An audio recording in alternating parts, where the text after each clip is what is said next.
do this one, when I turn it on, it's turning that one on. So both of them are going to happen at the same time. Oh, you don't have to video.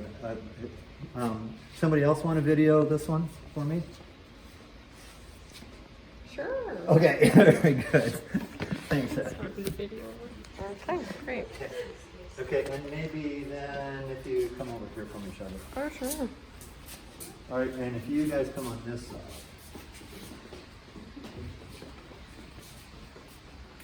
Okay, so this is rotating down. This one is rotating to the left. So the left side of the wheel is going down, the right side is coming up. So again, we want to, so this one's not much of an issue, it's going down the whole time. This is the one that if you get past center and over here on the right, and I have this on here, it's going to want to pull the board up. That's what I mean by the, that. So here, it's pushing it down, so it's not going to flip up. You just have to pay attention. Don't go past the center part of the wheel. Okay? So since most of you are facing from this direction, I'm gonna do this first, and then I'll do a little bit over there. So normally we would turn the air on here on the vacuum cleaner, and I think that's pretty much it. I mean, it's similar to the drill press in that you don't want loose clothing, that to get possibly caught in it. And maybe the main one is what I already mentioned, that when you turn one on, both of them are coming on. So if somebody else is standing right there and you're over here, just tell them I'm turning the sander on, and then you should also, don't rest something here with the idea that it's out of the way, because it's not. Okay? All right, so.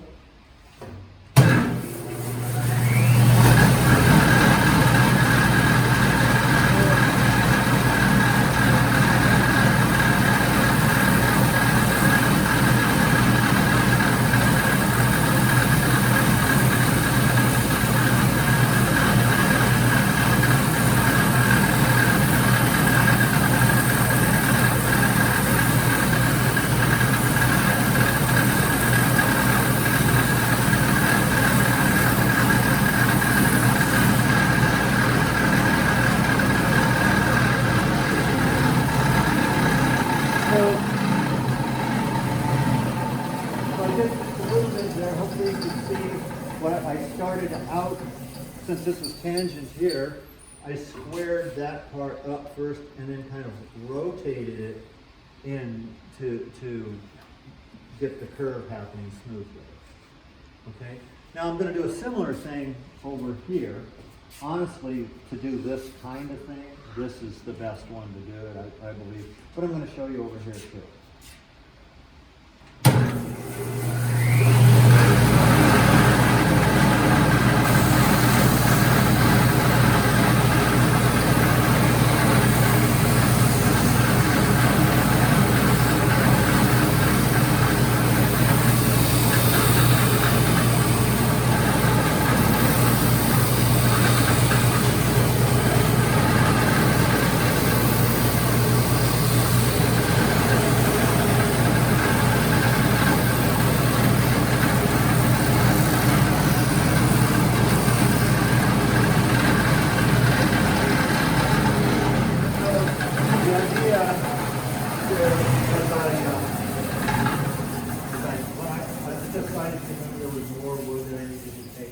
So I was pushing a little bit harder over there, and as I got to the part that was, I guess, closer to being done, I was letting off pressure.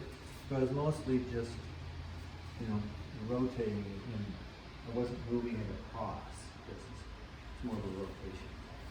And I think most of the time, when we're doing these things, we are trying to smooth out some kind of curve.